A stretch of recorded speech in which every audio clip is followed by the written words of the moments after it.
Good morning, welcome to ఎస్టుడే news.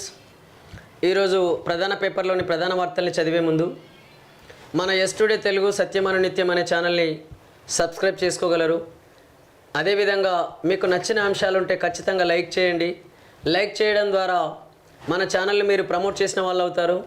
అదేవిధంగా మన ఛానల్కి సంబంధించినటువంటి సమాచారాన్ని మొత్తం ఎక్కువ మందికి చేరవేసే విధంగా మీ యొక్క వాట్సాప్లలో స్టేటస్గా పెట్టుకోండి. వీలైనంత మేరకు విలువైన సమాచారాన్ని అందించే దిశగా ఎస్టుడే తెలుగు సత్యమను నిత్యం అనే ఛానల్ మీకు ఎల్లవేళలా పనిచేస్తుందని చెప్పి తెలియజేస్తూ, అదేవిధంగా ఈరోజు ప్రధాన పేపర్లోని ప్రధాన వార్తలను ఒకసారి చూద్దాం. ఈనాడు రైతుల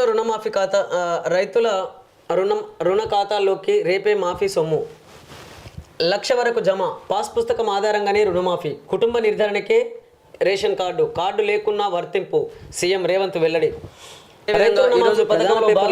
గురువారం సాయంత్రం లోపు రైతుల రుణ ఖాతాల్లో 1,00,000 వరకు డబ్బులు జమ చేయాలని రాష్ట్ర ప్రభుత్వం నిర్ణయించింది. ఈ మేరకు బ్యాంకర్లకు ఆదేశాలు ఇచ్చింది. అదే రోజు రైతు వేదికల్లో రుణమాఫీ లబ్ధిదారులతో సంబరాలు జరపాలని నిర్ణయించింది. వీటికి మంత్రులు, ఎమ్మెల్యేలు, ఎమ్మెల్సీలు, ఇతర ప్రజాప్రతినిధులు హాజరు కానున్నారు. రాష్ట్రంలో రైతులకు పట్టాదారు పాస్ పుస్తకం ఆధారంగానే 2,00,000 రైతు రుణమాఫీ చేస్తామని ముఖ్యమంత్రి రేవంత్ రెడ్డి స్పష్టత ఇచ్చారు. కేవలం కుటుంబ వివరాలు గుర్తించడానికి మాత్రమే రేషన్ కార్డు నిబంధన విధించినట్లు మంగళవారం కలెక్టర్లతో నిర్వహించిన సదస్సులో ముఖ్యమంత్రి రేవంత్ రెడ్డి తెలిపారు. రుణమాఫీపై సోమవారం జారీ చేసిన మార్గదర్శకాల్లో రేషన్ కార్డు నిబంధనపై విమర్శలు రావడంతో ముఖ్యమంత్రి తాజాగా స్పష్టత ఇచ్చారు. ఇతర ఖాతాల్లో జమ చేయొద్దు. రైతు రుణమాఫీ ప్రభుత్వానికి అత్యంత ప్రతిష్టాత్మకమైనటువంటి వార్తను మనం చూడొచ్చు. రాష్ట్రంలో 90 లక్షల రేషన్ కార్డులు ఉండగా 70 లక్షల మంది రైతులకు రుణాలున్నాయి. వీరిలో 6.36 లక్షల మందికి రేషన్ కార్డులు లేవు. వారికి రుణమాఫీ వర్తిస్తుంది. రేషన్ కార్డులు లేనంత మాత్రాన ఆ రైతులకు అన్యాయం జరగనివ్వం. రుణమాఫీ జరిగే రైతులను వేదికల వద్దకు తీసుకొచ్చి ఆయా జిల్లాల మంత్రులు, ఎమ్మెల్యేలు, ఇతర ప్రజాప్రతినిధులు వారితో ఆ సంతోషం పంచుకోవాలి. రైతు రుణమాఫీకి సంబంధించి సచివాలయంలో 2 ఉమ్మడి జిల్లాలకు ఒక ఉన్నతాధికారిని అందుబాటులో ఉంచుతాం. కలెక్టర్లకు ఏవైనా సందేహాలు వస్తే వారితో సంప్రదించి నివృత్తి చేసుకోవాలి అని చెప్పేసి సీఎం రేవంత్ రెడ్డి గారు మాట్లాడినటువంటి వార్తను మనం ఇక్కడ చూడొచ్చు. నిజంగా రైతు రుణ ఖాతాల్లోకి రేపే మాఫీ సొమ్ము అనేటటువంటి వార్తను మనం ఇక్కడ చూడొచ్చు.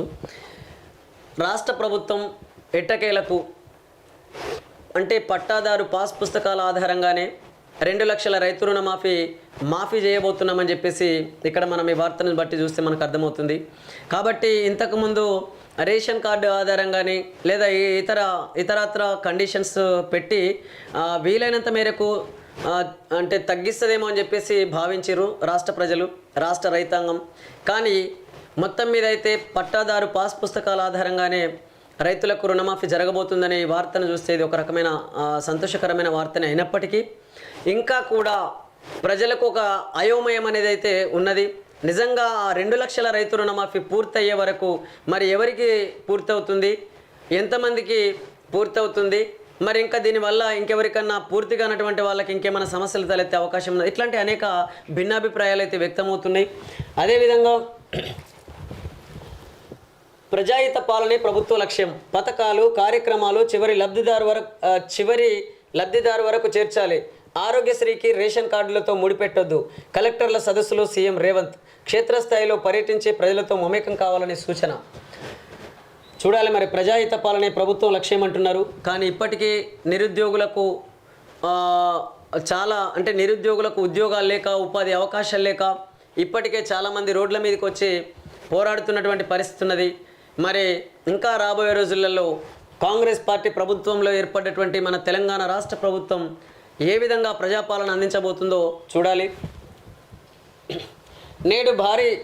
రేపటి నుంచి అతి భారీ వర్షాలు. పలు జిల్లాలకు ఆరెంజ్ హెచ్చరికలు జారీ. రాష్ట్రంలో బుధవారం భారీగా గురువారం నుంచి 3 రోజుల పాటు భారీ నుంచి అతి భారీ వర్షాలు కురుస్తాయని వాతావరణ శాఖ తెలిపింది. ఈ మేరకు పలు జిల్లాలకు ఆరెంజ్ రంగు హెచ్చరికలు జారీ చేసింది. ముఖ్యంగా తూర్పు, ఉత్తర తెలంగాణ జిల్లాలు అప్రమత్తంగా ఉండాలని సూచించింది. ఈ జిల్లాల్లో 11.5 నుంచి 20 సెంటీమీటర్ల వరకు వర్షపాతం నమోదయ్యే అవకాశాలు ఉన్నట్లు పేర్కొంది. ఈదురుగాలులకు చెట్లు విద్యుత్ స్తంభాలు విరిగిపడడం, విద్యుత్ సరఫరా స్తంభించడం, లోతట్టు ప్రాంతాల్లో వరద ముంపు ఏర్పడడం వంటివి జరగవచ్చని పేర్కొంది. వచ్చే 3 రోజులు వర్ష సూచన ఉన్న జిల్లాలు: గురువారం కుమరం భీం, ఆసిఫాబాద్, మంచిర్యాల, కరీంనగర్, పెద్దపల్లి, జయశంకర్ భూపాలపల్లి, మూలుగు, భద్రాద్రి కొత్తగూడెం, ఖమ్మం, మహబూబాబాద్ జిల్లాలో భారీ నుంచి అతి భారీ వర్షాలు ఉంటాయి. ఆదిలాబాద్, నిర్మల్, నిజామాబాద్, సూర్యాపేట, వరంగల్, నల్గొండ, హన్మకొండ, జనగామ, సిద్దిపేట, యాదాద్రి భువనగిరి, మహబూబ్ నగర్, నారాయణపేట జిల్లాలో భారీ వర్షాలు కురుస్తాయి. శుక్రవారం ఆదిలాబాద్, కుమరం భీం, ఆసిఫాబాద్, మంచిర్యాల, జయశంకర్ భూపాలపల్లి, మూలుగు, భద్రాద్రి కొత్తగూడెం, ఖమ్మం, మహబూబాబాద్ జిల్లాలో భారీ నుంచి అతి భారీ వర్షాలు నమోదవుతాయి. నిర్మల్, నిజామాబాద్, జగిత్యాల్, రాజన్న సిరిసిల్ల జిల్లా, కరీంనగర్, పెద్దపల్లి, నల్గొండ, సూర్యాపేట, వరంగల్, హన్మకొండ, జనగామ, సిద్దిపేట, యాదాద్రి భువనగిరి జిల్లాల్లో భారీగా వర్షాలు కురుస్తాయి. శనివారం ఆదిలాబాద్, కుమరం భీం, ఆసిఫాబాద్, మంచిర్యాల, నిర్మల్, నిజామాబాద్, జగిత్యాల, జయశంకర్ భూపాలపల్లి, మూలుగు, భద్రాద్రి కొత్తగూడెం జిల్లాల్లో భారీ నుంచి అతి భారీ వర్షాలు ఉంటాయి. రాజన్న సిరిసిల్ల జిల్లా, కరీంనగర్, పెద్దపల్లి, ఖమ్మం, మహబూబాద్, వరంగల్, హన్మకొండ, జనగామ, వికారాబాద్, సంగారెడ్డి, మెదక్, కామారెడ్డి, మహబూబ్ నగర్, నారాయణపేట జిల్లాలో భారీగా వానలు పడతాయి అనేటటువంటి వాతావరణ శాఖకు సంబంధించినటువంటి హెచ్చరికలు మనం గమనించవచ్చు. ఇక్కడ రాష్ట్రంలో మంగళవారం పలు జిల్లాల్లో భారీ వర్షాలు నమోదయ్యాయి. అత్యధికంగా కుమరం భీం, ఆసిఫాబాద్ జిల్లాలో దహేగాం మండలం కుంచవెల్లిలో 13.2 సెంటీమీటర్ల వర్షపాతం కురిసింది. ఆదిలాబాద్ జిల్లా బౌత్ మండలం సోనాలలో 7.8, మంచిర్యాల జిల్లా కన్నెపల్లిలో 7.6, ఆదిలాబాద్ జిల్లా కేంద్రంలో 5.5 సెంటీమీటర్ల వర్షపాతం నమోదైంది. వికారాబాద్, మెదక్, మూలుగు, నిజామాబాద్, నల్గొండ జిల్లాలోనూ ఓ మోస్తారు వర్షాలు కురిశాయి అనేటటువంటి వాతావరణ శాఖకు సంబంధించినటువంటి సమాచారాన్ని మనం ఇక్కడ చూడొచ్చు.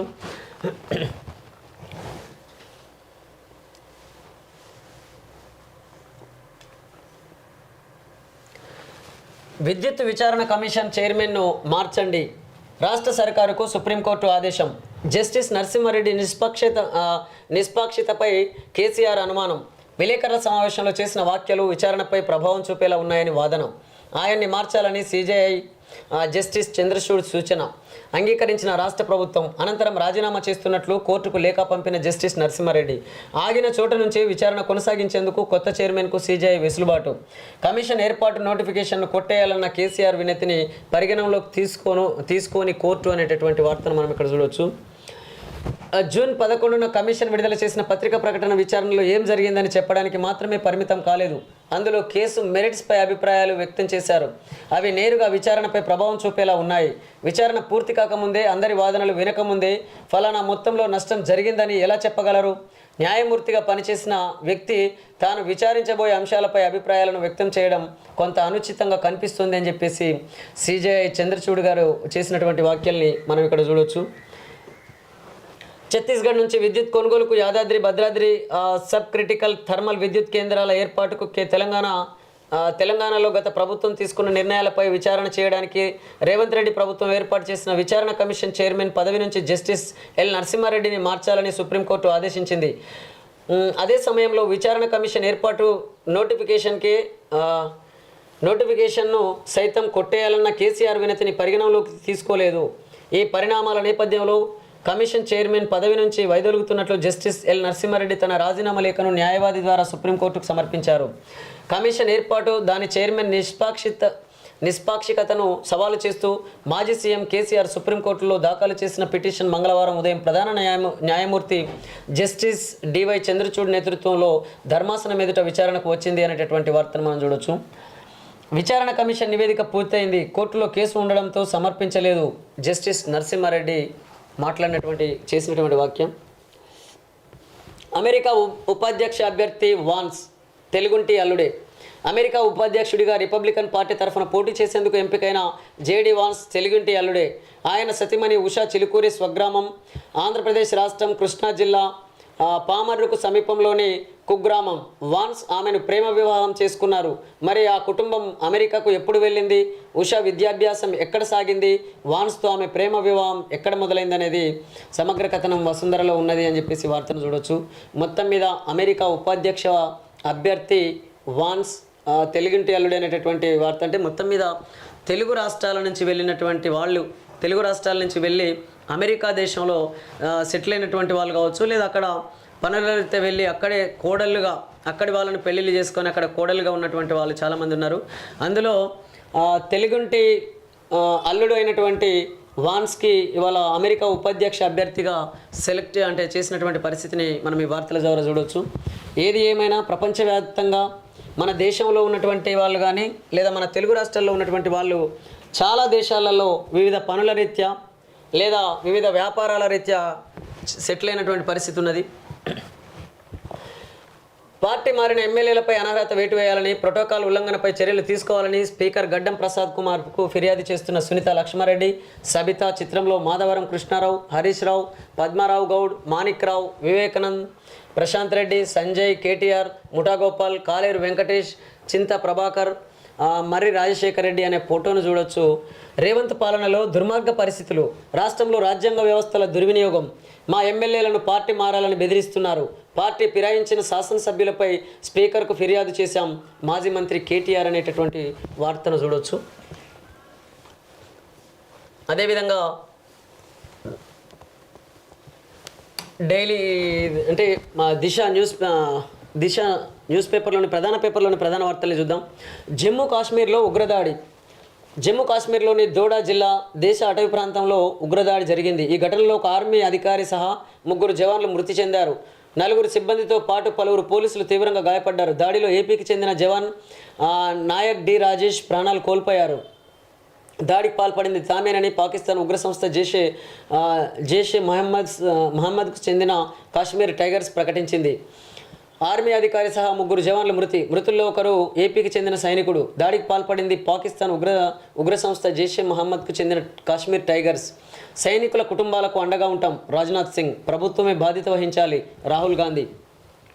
నిజంగానే మన దేశంలో ఈ ఉగ్రదాడి జరగడం అనేది గతంలో పబ్లిక్గా జరిగేది. కాంగ్రెస్ ప్రభుత్వ హయాంలో మనం చూసాం. అటు ముంబై బాంబు పేలులు కానీ, అదేవిధంగా హైదరాబాద్లోని దిల్సుఖ్ నగర్, అలాగే లుంబినీ పార్క్, అదేవిధంగా గోకుల్ చాట్, ఇట్లా చాలా ప్రాంతాలలో మానవ బాంబులుగా మారి కానీ, లేదా అక్కడక్కడ బాంబులు పెట్టి కానీ ఉగ్రదాడులు చేసేవాళ్ళు. కానీ ఇవాళ కాంగ్రెస్ పార్టీ పోయి బీజేపీ పార్టీ, అంటే ఈ కూటములుగా ఏర్పడినటువంటి వాటికి ప్రధాన నాయకత్వం వహిస్తున్నటువంటి ఇటు బీజేపీ కానీ అటు కాంగ్రెస్ కానీ ఏ పార్టీ అధికారంలోకి వచ్చినా ఇక్కడ ఉగ్రదాడులు అయితే పూర్తి స్థాయిలో ఆగుతున్నటువంటి పరిస్థితి లేదు. కాబట్టి ఇప్పటికైనా కేంద్ర ప్రభుత్వం ఆలోచించి ఎక్కడికక్కడ అలర్ట్ చేసి ప్రతి చోట నిఘా పెట్టి, అలాగే ఇంటెలిజెన్స్ వ్యవస్థను డెవలప్ చేసుకొని ఎక్కడ కూడా మన దేశంలో మన దేశీయులపైన కానీ, అదేవిధంగా మన దేశ ప్రజలపైన కానీ, మన దేశ సైనికులపైన కానీ దాడులు చేయాలంటేనే వెన్నులో వణుకు పుట్టే విధంగా ఇతర దేశాలకు ఉండే విధంగా మన దేశం యొక్క సైనిక వ్యవస్థను దృఢంగా, అలాగే చాలా బలంగా తయారు చేయాల్సినటువంటి బాధ్యత ఉన్నది. కాబట్టి ఆ దిశగా కేంద్ర ప్రభుత్వాలు ఆలోచించాలి. ఆ దిశగా అనేక చట్టాలను రూపొందించి మొత్తం మీద దేశ సమగ్రతను కాపాడే విధంగా ఈ దేశంలో ఎలాంటి దాడులు జరగకుండా తగు జాగ్రత్తలు తీసుకోవాలని చెప్పేసి కేంద్ర ప్రభుత్వానికి విజ్ఞప్తి చేస్తున్నాం. అంగన్వాడీ టీచర్లకు 2 లక్షలు, ఆయాకు 1,00,000 రిటైర్మెంట్ బెనిఫిట్ అందిస్తాం, త్వరలో జీవో విడుదల చేస్తాం, మంత్రి సీతక్క.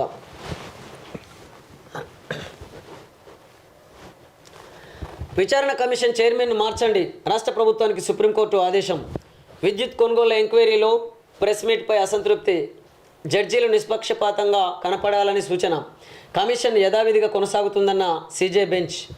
రద్దు చేయాలని కేసీఆర్ పిటిషన్ వేసిన నిరాకరించిన అత్యున్నత న్యాయస్థానం తప్పుకుంటున్నట్టు జస్టిస్ నరసింహారెడ్డి ప్రకటన. 22న కొత్త జడ్జి ఎంపికపై ప్రకటన అనే వార్తను మనం చూడొచ్చు. ఇంతకుముందు పేపర్లో కూడా చదివాం. రేపటి నుంచి రుణమాఫీ. 18వ తేదీ సాయంత్రం రైతుల ఖాతాల్లో డబ్బులు జమ. తొలి విడత 1,00,000 వరకు. లబ్ధిదారుల కుటుంబం గుర్తింపునకు ప్రామాణికంగా రేషన్ కార్డు. రైతు వేదికల్లో లబ్ధిదారులతో సంబరాలు. హాజరు కానున్న మంత్రులు, ప్రజాప్రతినిధులు. పథకంపై సీఎం రేవంత్ రెడ్డి క్లారిటీ. పట్టాదారు పాస్ పుస్తకాల ఆధారంగానే మాఫీ. ఏసీ గదులు వదిలి ఫీల్డ్లో తిరగండి, స్కూళ్ళు ఆసుపత్రులను పరిశీలించండి.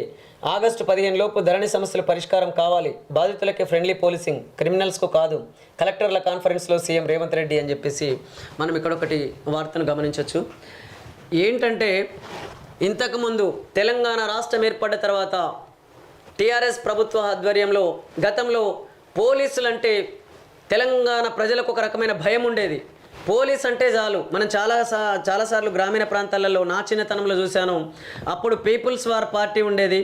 ఆ పీపుల్స్ వార్ పార్టీ వాళ్ళు ఎక్కడికక్కడ ఆయుధాలు పట్టుకొని అడవుల్లో దళాలుగా ఏర్పడి తిరుగుతున్నటువంటి ఆ పరిస్థితులలో నిజంగా వాళ్ళకు సహకరిస్తున్నారని కానీ, లేదా ఆ పార్టీని నిషేధించిన తర్వాత, ఆ పార్టీ అనుబంధ సంస్థల్ని నిషేధించిన తర్వాత ఎక్కడికక్కడ పోలీసు నిర్బంధం అనేది చాలా విపరీతంగా ఉండింది.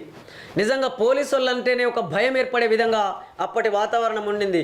మరి దీన్ని గమనించినటువంటి రాష్ట్ర ప్రభుత్వం, తెలంగాణ రాష్ట్రం వచ్చిన తర్వాత తెలంగాణలో ఫ్రెండ్లీ పోలీసింగ్ అనేది తీసుకొచ్చినటువంటి పరిస్థితి అయితే మనకు కనబడుతుంది. అలాగే చాలామంది మేధావులు మాట్లాడుతున్న మాటల్ని మీ దృష్టికి తీసుకొస్తున్నాను. కాబట్టి ఇక్కడ తెలంగాణ రాష్ట్రం వచ్చిన తర్వాత తెలంగాణలో ఫ్రెండ్లీ పోలీసింగ్ వచ్చింది. ఫ్రెండ్లీ పోలీసింగ్ వచ్చిన తర్వాత కొంత ప్రజల్లో పోలీసులు అంటే కొంత భయం పోయి కొంత అంటే మార్పు అయితే కనబడుతుంది. కానీ అది రాను రాను కొంత పోలీసులు అంటే భయం లేకుండా ఎట్లా పడితే అట్లా బిహేవ్ చేస్తారు అనేటటువంటి వాదనలు కూడా కొన్ని వినబడుతున్నాయి.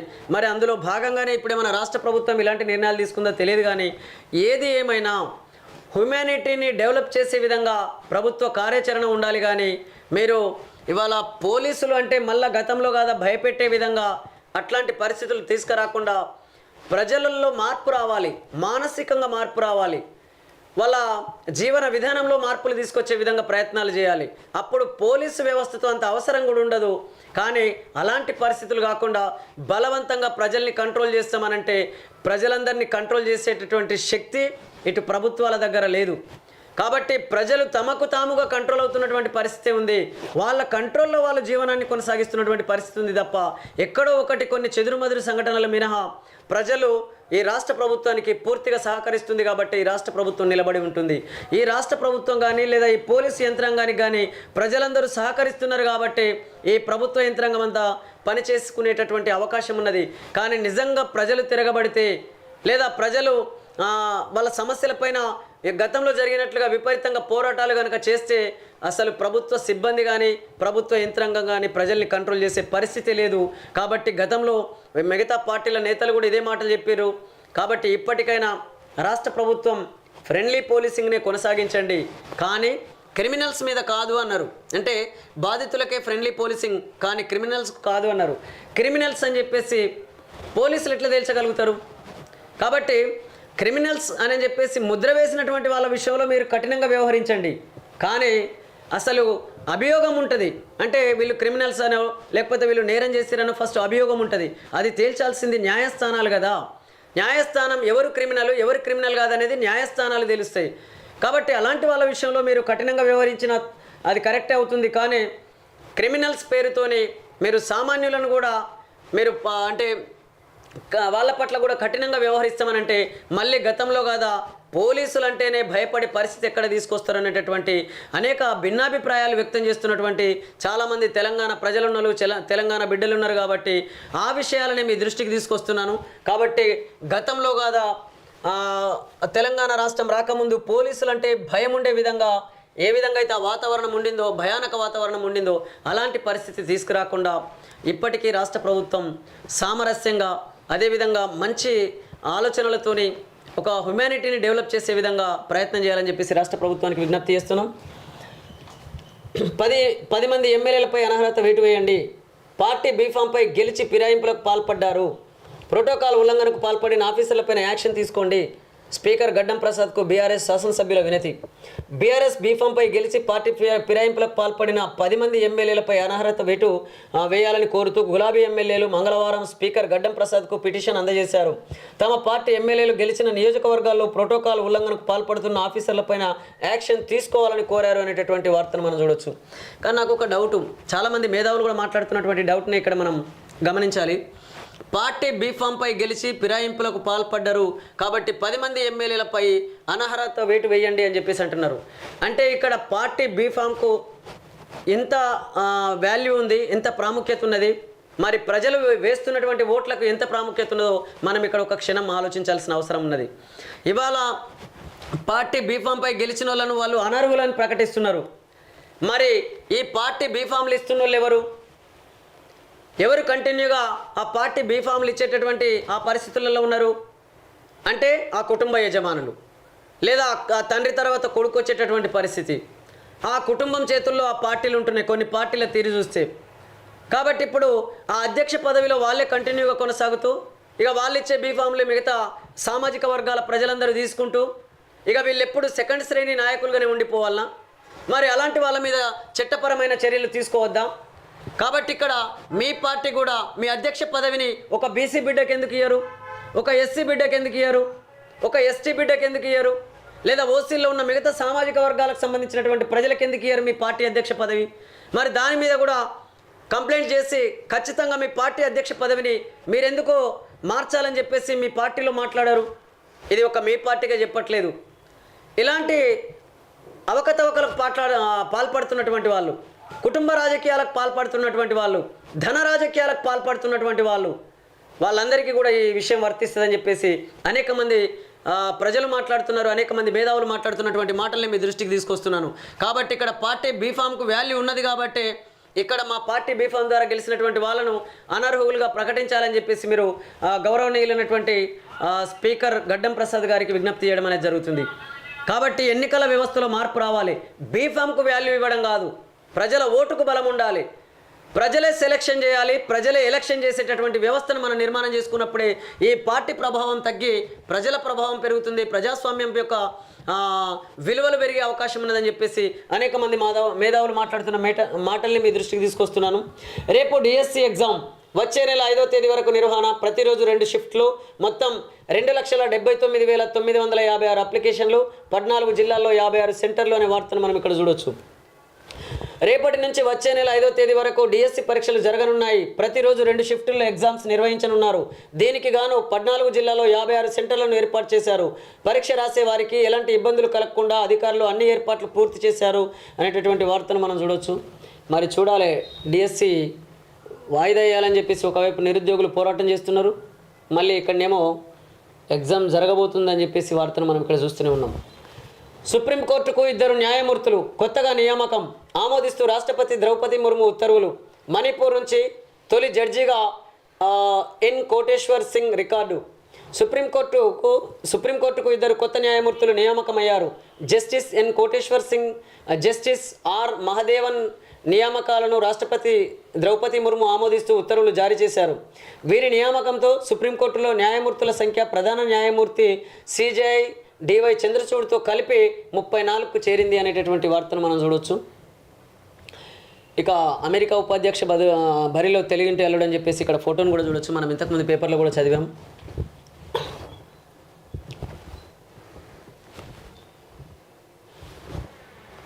మంది డుమా, స్పీకర్ కలిసేందుకు రాని బీఆర్ఎస్ ఎమ్మెల్యేలు. గైరాజరుపై పార్టీలో సర్వత్రా చర్చ. ఇప్పటికే పార్టీ మార్పుపై జోరుగా ప్రచారం. అంటే దాదాపు 13 మంది స్పీకర్ను కలిసేందుకు రానటువంటి బీఆర్ఎస్ ఎమ్మెల్యేలు అనే వార్తను మనం ఇక్కడ చూడొచ్చు. కాబట్టి ఆ 13 మంది డుమా కొట్టారంటే నిజంగా దాదాపు అందులో కూడా కొంతమంది రకరకాల కారణాల వల్ల డుమా కొట్టచ్చు. కానీ ఏది ఏమైనా కాంగ్రెస్ పార్టీలోకి చేరడానికి చాలామంది ఎమ్మెల్యేలు సుముఖంగా ఉన్నారు అనేటటువంటి వార్తలు అయితే వినిపిస్తున్నాయి. ఇక అది మనం గతం నుంచి చూస్తున్నాం. అధికారం ఏ పార్టీ చేపడితే ఆ పార్టీలోకి మిగతా పార్టీలో ఉన్న నాయకులందరూ వలస క్యూ కడుతున్నటువంటి పరిస్థితి ఉంది. కాబట్టి ఏ పార్టీ అయినా సరే కానీ నాయకులు మాత్రం వాళ్ళే ఉన్నారు. గతంలో నా చిన్నతనంలో పెద్ద మనుషులు మాట్లాడుతుండేవాళ్ళు. అంటే సీసా కొత్తది కానీ సారా పాతదే అన్నట్లుగా ఈ సామెతల ద్వారా చెప్తుండేవాళ్ళు. కాబట్టి ఇక్కడ కొత్త పార్టీ అధికారంలోకి రావచ్చు, ఒక పార్టీ పోయి ఇంకో పార్టీ అధికారంలోకి రావచ్చు, కానీ నాయకులు మాత్రం పాత వాళ్ళే అన్నట్లు ఉన్నది అని చెప్పేసి అనేక మంది ప్రజలు మాట్లాడుతున్న మాటల్ని మీ దృష్టికి తీసుకొస్తున్నాను. No solution, only reject. తిరస్కరణకు ఒక్కరోజైతే ఆమోదానికి 2 ఏళ్లు. ధరణి సమస్యలపై ఆఫీసర్ల తీరు. రికమెండెడ్ ఫైళ్లు చూడని కలెక్టర్లు. డాష్ బోర్డు తగ్గించుకోవడానికి మొగ్గు. క్షేత్రస్థాయిలో సిబ్బంది లేక అయోమయం. 15 ఆగస్టులోగా పరిష్కరించాలని సీఎం ఆదేశం అనే వార్తను మనం ఇక్కడ చూడొచ్చు.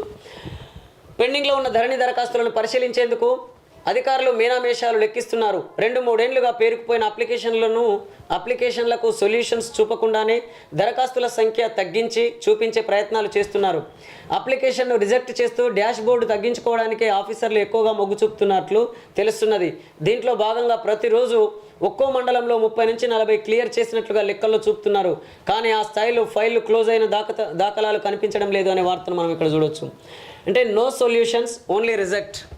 ధరణి పోర్టల్లో అనేక రకాల సమస్యలు ఉన్నాయి. చాలామందికి ఆ భూముల విషయంలో పేరొక్కరిది, భూమి ఇంకొకరి చేతిలో ఉన్నది. పేరు అంటే పాస్ పుస్తకాల్లో ఒకరి పేరు వస్తుంది, అనుభవదారుగా మరొకరు ఆ భూమి మీద ఉన్నటువంటి పరిస్థితి ఉన్నది. అదేవిధంగా అక్కడ భూమి ఎక్కువ ఉన్నది కానీ పాస్ పుస్తకంలో తక్కువ నమోదైంది. కొన్ని చోట్లలో పాస్ పుస్తకాల్లో భూమి ఎక్కువ ఉన్నది, అదేవిధంగా అక్కడ భూమి తక్కువగా ఉన్నది. కాబట్టి ఇట్లా సమగ్ర సర్వే ద్వారా అసలు ప్రభుత్వ భూమి ఎంత, ప్రైవేటు భూమి ఎంత, మరి ఎవరి భూమి ఎంతున్నది, ఇదంతా కూడా రాష్ట్ర వ్యాప్తంగా పూర్తిగా ఒక సమగ్రమైనటువంటి సర్వే చేసి ఆ సర్వే ద్వారా ఎవరి భూములు వాళ్ళకు అప్పజెప్పి అది ధరణి పోర్టలా ఇంకో పోర్టల్ ఏదో ఒకటి పేరు మార్చినా ఏది మార్చినా కానీ మొత్తం మీద రాష్ట్ర ప్రజలకు ఉన్నటువంటి భూ సమస్యలన్నింటినీ పరిష్కరించే విధంగా ప్రభుత్వం కృషి చేయాలని చెప్పేసి మేము విజ్ఞప్తి చేస్తున్నాం. కవితకు అస్వస్థత, జ్వరం బారిన ఎమ్మెల్సీ, దీన్ దయాళ్ ఆసుపత్రిలో చికిత్స అనంతరం జైలుకు తరలింపు అనేటటువంటి వార్తను మనం చూడొచ్చు. కానీ ఇక్కడ ఒకటి గమనించాలి. ఇవాళ చాలా రోజులుగా మనం చూస్తున్నాం మద్యం స్కామ్లో ఇరుక్కున్నటువంటి అంటే ఎమ్మెల్సీ కవిత మేడం పరిస్థితి ఏంటంటే జైలు పాలయ్యింది. కానీ జైల్లో మరి ఎంతకాలం అని మగ్గాలి? ఎవరైనా సరే వాళ్ళు రాజకీయ ఖైదీలు కావచ్చు, లేదా ఉద్యమ ఖైదీలు కావచ్చు, లేదా ఇతర ఖైదీలు ఎవరైనా సరే వాళ్ళు అభియోగం మోపబడ్డటువంటి వాళ్ళే కదా, మరి ఎందుకు తాత్సారం చేస్తున్నారు? ఏళ్ల తరబడి వాళ్ళను జైళ్ళల్లో పెడుతూ జైళ్ళల్లో మగ్గిస్తూ ఉండే కంటే తేల్చండి. న్యాయస్థానాలు చాలా గొప్ప గొప్ప న్యాయస్థానాలు ఉన్నాయి. మరి ఆ న్యాయస్థానాలను ఎప్పటికప్పుడు అవి తేల్చి ఆ కేసులో అదో ఇదో తేల్చి మొత్తం మీద అయితే ఖచ్చితంగా వాళ్ళు అవినీతికి అక్రమాలకు పాల్పడ్డ వాళ్ళైతే తదనుగుణంగా శిక్షలు వేసి ఆ శిక్షలు కనుక అమలు చేసినట్లయితే ప్రజలు కూడా సంతోషించే అవకాశం ఉంటుంది. కానీ చాలామంది ఖైదీలలో అండర్ ట్రయల్ ఖైదీలుగా మిగిలిపోతున్నారు. అక్కడ అంటే వాళ్ళు ఖైదీలుగా ఎట్లుందంటే పరిస్థితి, అభియోగం మోపబడే వాళ్ళు శిక్షను అనుభవిస్తున్నటువంటి పరిస్థితి ఉన్నది చాలామంది ఖైదీలు. కాబట్టి అలాంటి పరిస్థితులు లేకుండా ఇంకా న్యాయ వ్యవస్థలో మార్పులు తీసుకొచ్చేసి ఖచ్చితంగా ప్రజలకు న్యాయం చేసే విధంగా సకాలంలో గనక ఆ న్యాయం జరిగినట్లయితే ఇంకా న్యాయస్థానం మీద ప్రజలకు గౌరవం, నమ్మకం పెరిగి ప్రజలందరూ కూడా చాలా సంతోషించే అవకాశం ఉంటుందని చెప్పేసి చాలామంది మేధావులు మాట్లాడుతున్న మాటల్ని మీ దృష్టికి తీసుకొస్తున్నాను. కాబట్టి ఇప్పటికైనా గౌరవ న్యాయస్థానాలు ఆ కేసుల విషయంలో మాత్రం వీలైనంత తొందరగా త్వరితగతిన వాళ్ళు సమస్యలను పరిష్కరించే విధంగా కృషి చేసినట్లయితే న్యాయస్థానాల మీద ప్రజలకు చాలా నమ్మకం ఉంటుంది. అలాగే ఇంకా నమ్మకం పెరుగుతుంది. ఆ దిశగా గౌరవ న్యాయస్థానాలు కానీ అదేవిధంగా కేంద్ర ప్రభుత్వం కానీ ఆలోచించాలని చెప్పేసి అనేక మంది మేధావులు మాట్లాడుతున్న మాటల్ని మీ దృష్టికి తీసుకొస్తున్నాను. కాబట్టి ఇక్కడ కవిత కూడా ఆరోగ్యంగా ఉండాలి అని చెప్పేసి మనస్ఫూర్తిగా కోరుకుంటున్నాం. కానీ ఇలాంటి పరిస్థితులలో ఎవరు కూడా అవినీతి అక్రమాలకు పాల్పడకుండా ఉంటే ఇంకా బాగుంటుందని చెప్పేసి కూడా అనేక మంది ప్రజలు మాట్లాడుతున్నారు. జస్టిస్ నరసింహారెడ్డి రాజీనామా, సుప్రీంకోర్టు అభ్యంతరం వైదొలిగిన జడ్జి, విద్యుత్ కమిషన్ బాధితులకు గుడ్ బై, నరసింహారెడ్డి తీరుపై సీజే చంద్రచూడ్ ఆక్షేపణ అనేటటువంటి వార్తను మనం ఇంతకుముందు పేపర్లో కూడా చూసాం.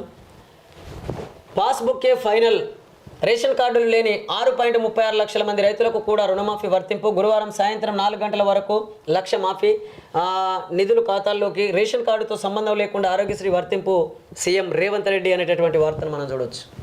ఇక మళ్ళా ఇక్కడ చూడండి, పాస్బుక్కే ఫైనల్ అని చెప్పేసి ఒకవైపు రేవంత్ రెడ్డి మాట్లాడినటువంటి వార్తను మనం ఇటు పక్క చూస్తున్నాం. మళ్ళీ పక్క ఏమనుంది, రేషన్ కార్డా పాస్ పుస్తకమా? మళ్ళీ కన్ఫ్యూజ్. అంటే ఒకే పేపరు, కానీ ఇక్కడ మనం ఈ హెడ్లైన్ చూసినట్లయితే పాస్బుక్కే ఫైనల్ అని చెప్పేసి ఒకవైపు, మళ్ళీ రేషన్ కార్డా లేక పాస్ పుస్తకం అని చెప్పేసి క్వశ్చన్ మార్క్తో ఉన్నటువంటి హెడ్లైను మరొక వైపు. కాబట్టి ఇక్కడ అయోమయానికి గురయ్యే విధంగా వార్తలు ఉండకుంటే బాగుంటుందని చెప్పేసి కూడా కొంతమంది మేధావులు మాట్లాడుతున్న మాటల్ని మేము మీ దృష్టికి తీసుకొస్తున్నాం. కాబట్టి ఏది ఏమైనా అంటే వార్త సారాంశం ఏదైనా ఉండొచ్చు, కానీ ప్రధానంగా హెడ్లైన్ చూసే వాళ్ళకు కన్ఫ్యూజన్లోకి వెళ్ళే అవకాశం అయితే ఉంటుంది. కాబట్టి ఇక్కడ క్లియర్గా చెప్తున్నారు మీరే, పాస్బుక్కే ఫైనల్ అని చెప్పేసి సీఎం రేవంత్ రెడ్డి గారు చెప్పినటువంటి వార్తను ఒకవైపు ప్రింట్ చేస్తూనే మరొక వైపు రేషన్ కార్డా పాస్ పుస్తకం అని చెప్పేసి క్వశ్చన్ మార్క్తో కూడినటువంటి హెడ్లైన్స్ ఇస్తే మరి ఈ హెడ్లైన్ చూడగానే కొంతమంది ప్రజలైతే అంటే అయోమయానికి లేదా భిన్నాభిప్రాయాలకు తావిచ్చేటటువంటి పరిస్థితి ఉన్నది అని చెప్పేసి కూడా కొంతమంది మాట్లాడుతున్న మాటల్ని మీ దృష్టికి తీసుకొస్తున్నాం. షరతులు ఎత్తివేయాలి, లేదంటే పోరాటం చేస్తాం, అసెంబ్లీని స్తంభింపజేస్తాం, రేషన్ కార్డు కుటుంబంలో ఒక్కరికే అనే షరతు అన్యాయమైనది. పీఎం కిసాన్ అమలు చేస్తే సగం మంది రైతన్నలకు మొండి చేయే. రైతుల విషయంలో బడేబాయ్ చోటేబాయ్ ఇద్దరు ఒకటే. ఆగస్టు 15లోగా 6 గ్యారంటీలు 13 హామీలు రుణమాఫీలు అమలు చేస్తే రాజీనామాకు సిద్ధమని హరీష్ రావు మాట్లాడినటువంటి మాటల్ని మనం గమనించవచ్చు. ఇక్కడ రైతుల విషయంలో బడేబాయ్ చోటేబాయ్ ఇద్దరు ఒకటే అంటున్నారు.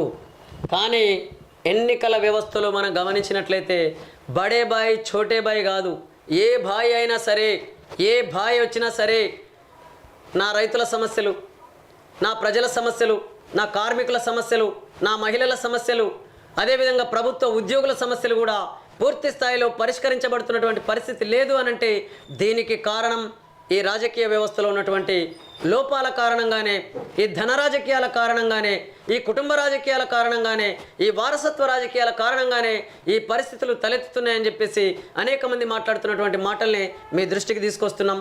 కాబట్టి ఇక నుంచైనా ప్రజలు కూడా గమనించండి, అనేక మంది యువతీ యువకులు అధ్యయనం చేయండి. ఇంకెంతకాలం మనం ఈ సమస్యల్ని పరిష్కరించకుండా ఇలాగే ఉంటున్నటువంటి ఈ ప్రభుత్వాలను, ఈ పార్టీలను ఎంతకాలం చూద్దాం? ఇవాళ ఈ పార్టీ మీద కోపం వస్తే ఆ పార్టీకి, ఆ పార్టీ మీద కోపం వస్తే ఈ పార్టీకి ఓటేసుకునే పరిస్థితి ఉన్నది. కానీ మరో ప్రత్యామ్నాయం అనేది లేకుండా పోతున్నదని చెప్పేసి కూడా కొంతమంది మేధావులు మాట్లాడుతున్నారు. కాబట్టి ప్రత్యామ్నాయ రాజకీయాల వైపు యువతీ యువకులందరూ ఆలోచించాలి, అధ్యయనం చేయాలి. రాబోయే రోజులలో మన దేశంలో అవినీతి లేనటువంటి దేశంగా, అక్రమాలు జరగనటువంటి దేశంగా, లంచగొండితనం లేనటువంటి దేశంగా, మహిళలపైన అంటే మానభంగాలు, అత్యాచారాలు జరగనటువంటి దేశంగా, మహిళలు కూడా పురుషులతో సమానంగా మన దేశంలో అభివృద్ధి చెందే విధంగా అనేక చట్టాలను రూపొందించుకొని మనమైనటువంటి మనమందరం కూడా పరిపాలించుకునే దిశగా రాజకీయ వ్యవస్థను రూపొందించుకునే విధంగా మన దేశంలో ఉన్నటువంటి ఆర్థిక